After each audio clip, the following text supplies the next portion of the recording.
This week's episode is all about choosing the perfect core material for your next DIY project. We're going to be looking at core selection, resin selection, and how to use fasteners properly to secure your job and make it right. Let's jump right into it. Now, if you're new to the channel, I'd like to welcome everybody. My name is Joe Buskins. I'm a second-generation professional boat builder, a 100-ton licensed captain. This is our family's boat shop where we've been building and repairing boats since the 60s. So why don't we swivel over here to our material selection, and I'm gonna try to run through this as fast as I can and make it high value for you folks. Now, obviously, we've got some plywood here, but more specifically, this is marine Douglas fir plywood. Probably one of your more common materials, should be readily available for everybody. Fairly cost effective, generally around $100 to $150 a sheet. And what you're looking for with a good marine plywood is lots of plies, 7 to 9 plies in many cases. And then you're gonna be looking for material that is free of voids. You don't want a lot of checks and hollows and areas where water and moisture can migrate in. Now, my father built boats in the 60s with fiberglass hulls with marine plywood bulkheads that are still in operation today. And if fiberglass properly, they can last for decades. As a matter of fact, one of our most popular videos here on the channel is how to properly fiberglass over marine plywood. One of the negatives though, if for some reason water does get in there, it can still rot, and it's quite heavy. So generally about 70 to 75 pounds per sheet versus something like Coosa board, which is kind of the modern equivalent. It's a synthetic, it's a polyurethane panel reinforced with fiberglass throughout. It works and acts a lot like plywood, but it's considerably lighter. So say 70, 75 pounds on this. On the Bluewater 26, you're looking around 53 pounds. And on say like the Bluewater 20, which would be a lower density, you're looking at about 40 pounds. They even offer it in a 15-pound density. So if you're new to all this stuff, those densities are kind of the hardness and toughness of these core materials. Generally, the higher the density, the tougher the material is. This is probably one of my favorite materials out there to work with all around. If you've got woodworking tools, it's gonna work with a skill saw, a drill, bandsaw, all that good stuff. And again, that's what we used when we built our 29-footer. If you wanna jump back in the channel and check out our build series of our 29. Now, our next material we're dealing with is a product called Divinycell. That's D-I-V-I-N-Y-C-E-L-L, Divinycell. And this is the H80, which is their 5-pound density. Now, this material is much, much lighter, only about 5 pounds per sheet. And it relies on a fiberglass skin on either side to really give you any substantial strength. Now, where this really would come in, for example, like our family has built custom one-off boats on a wooden jig with something like Divinycell. Matter of fact, if you pivot over here, you can see this is actually the jig that we built our mold for our 29-footer on, but something similar to that jig, and then plank it in strips with the Divinycell, and you can build a custom one-off hull at home. Matter of fact, I'm kind of thinking about building something like that in the future. So y'all let me know if you'd be interested in seeing a project like that here in the boat shop. So great material, rot-free, but it won't really hold a fastener or a screw very well. You pretty much have to bond it, glue it, or fiberglass it. And that's one of the huge strengths of Coosa board and plywood, is it will hold fasteners. And that's one of the little tests we're gonna be showing here as we kind of roll through this video. Now, one of the next materials we're using is the generic or general term for it would be Nida core. That's N-I-D-A, Nida core. And it is a polypropylene honeycomb material. I don't know if y'all can see those cells in there. It's almost like a beehive. You can see there's some somewhat transparency through there.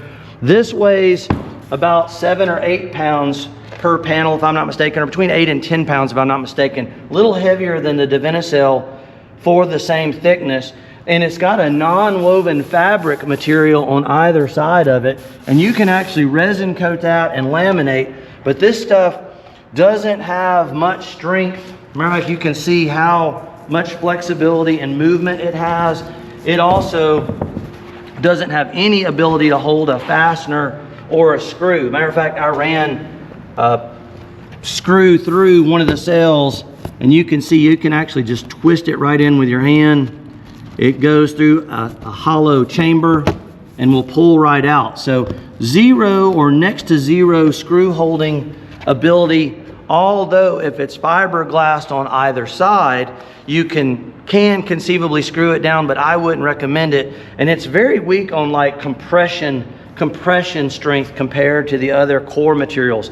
Now, as I'm walking on down the line, these two materials are actually somewhat similar. This is Divinycell, but it's scored and scrimmed, and this allows it to take complex shapes and curve if you need it. And what's nice about it, companies like Fiberglass Warehouse, they can ship this to you because it can be rolled up, put in a box. Sometimes the shipping cost on the big sheet goods can be expensive unless you have a distributor nearby, which makes me think too, the Coosa and the marine plywood and something like the Nida, we generally source from boat outfitters. Be sure to mention you saw this information on FISHBUMPTV. They can help you out with those materials. Now, as we move on over here, this is a product called Core Mat. You can see it's got little perforations in there, comes in different thicknesses.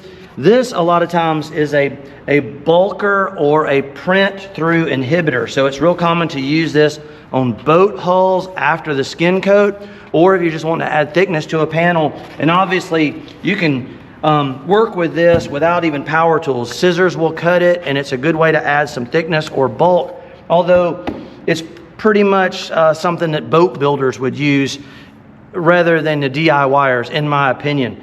Now, that moves me right on to a lot of people, when we were building the mold for our hardtop on the 29, we used a 2-pound density. It's a Polyiso cyanate foam, and it's actually quite brittle. If you look, you can pretty easily move it with your fingers and chip it. But what's nice is you can shape it, contour it. These make excellent like insulated fish boxes. For example, if you wanted to build a specialized cooler or like a big coffin box for your fishing boat, you can cut this to shape, and then we actually use little pieces of wooden dowel sharpened on either end like a pencil, and you can peg it together, sand and radius the edges, and then encase it in a fiberglass shell. And it does a great job. And matter of fact, that's something I'm kind of thinking about in the future, building for our 29-footer when we go way, way offshore, like a big coffin box or a big elongated insulated cooler box. One other thing that we run across, now we use like your standard DuPont Styrofoam a lot for making templates and forms here in the boat shop. And I get a lot of questions on using this kind of material. I don't ever use it for anything in the boat shop. It's just not tough enough, in my opinion, for marine application. But I have heard of people using this for like ultra lightweight campers or little other DIY projects that are not marine applications and not super high strength requirements. One thing you got to remember though is the only resin that would be compatible with the Styrofoam is going to be an epoxy resin. If you try to use a polyester or a vinyl ester, which we're going to talk about that a little bit here in just a couple minutes, it will actually melt the Styrofoam. But an excellent material for making templates and patterns before we go to cutting some of our more expensive sheet goods. Now let's come over here. We've got some sample pieces of the Coosa board, and this is the Bluewater series. And if you look really, really close, you can see these are the layers of fiberglass that are incorporated into the Bluewater 26.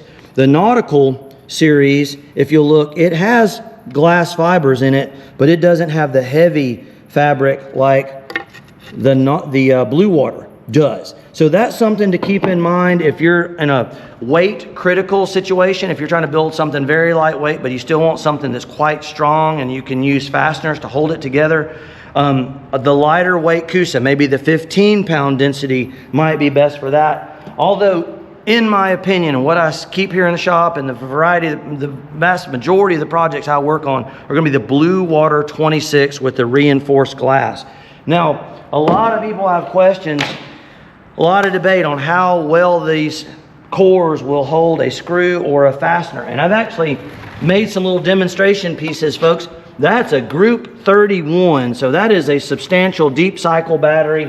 And what I've done to save a little time, that is all we're using. That's an 1 5/8" stainless steel screw. As you can see there, that is not a very long screw. I did put some spacers on there because there are no threads at the top of that. So I wanted to give this maximum holding power.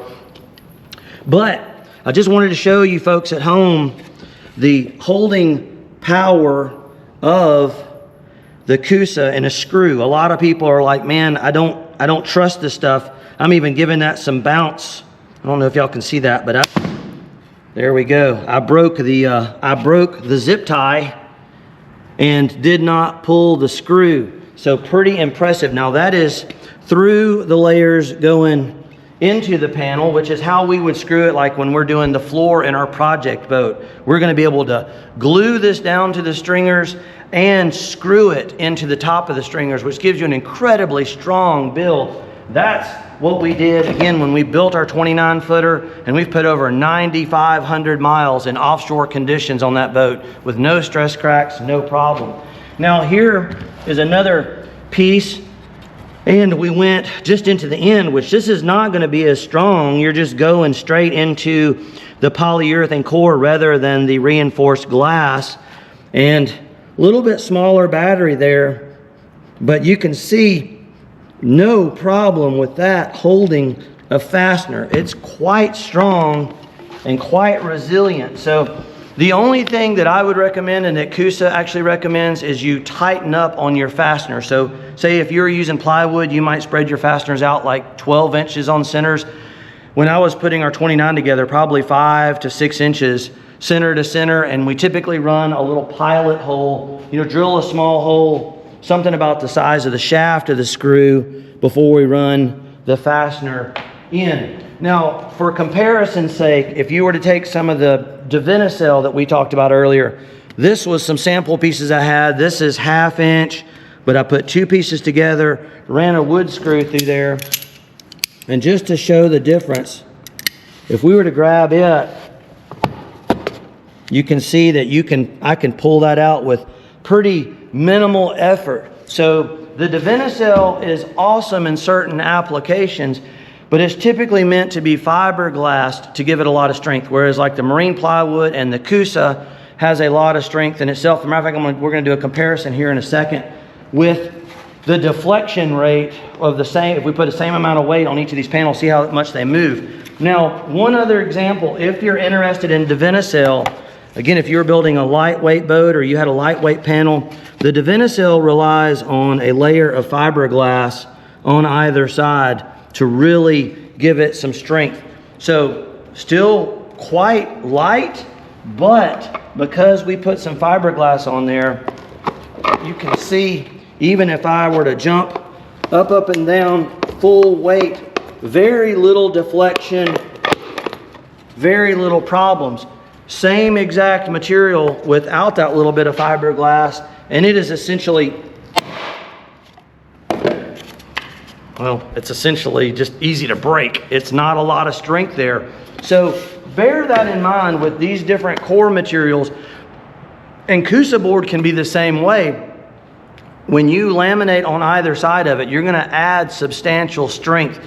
So not saying that there's one perfect material for all situations. You folks at home that are doing these projects need to weigh the pros and cons, even your budget. Obviously, marine plywood is going to be cheaper than the core materials as you move up into those.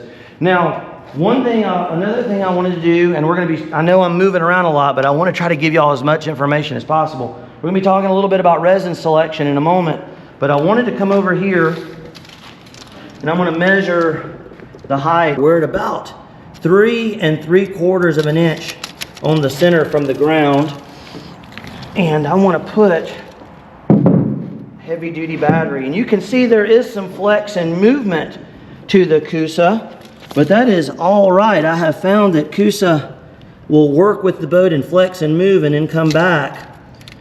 So you can see we went from 3 3/4 to about 3 inches. So that means that we've got about 3/4 of an inch of deflection on that panel. Now this panel is a little bit smaller, but I did put the bricks in more or less the same location. So we got a full length panel here. Now this is treated marine plywood, and we did source this from boat outfitters as well. And you may be tempted to use treated marine plywood in a boat because you're like, well man, that'll eliminate the chance of rot or mildew. But in a lot of cases, fiberglass does not stick well to treated plywood. We're gonna be doing some testing on boat outfitters' particular process and see what kind of results we get, maybe trying some polyester, vinyl ester, and epoxy and seeing how it does. But as a rule of thumb, we don't recommend or typically recommend using treated plywood and fiberglassing over it. So if we come over here, we've got right at 4 inches from the floor. And let's see what kind of movement we get.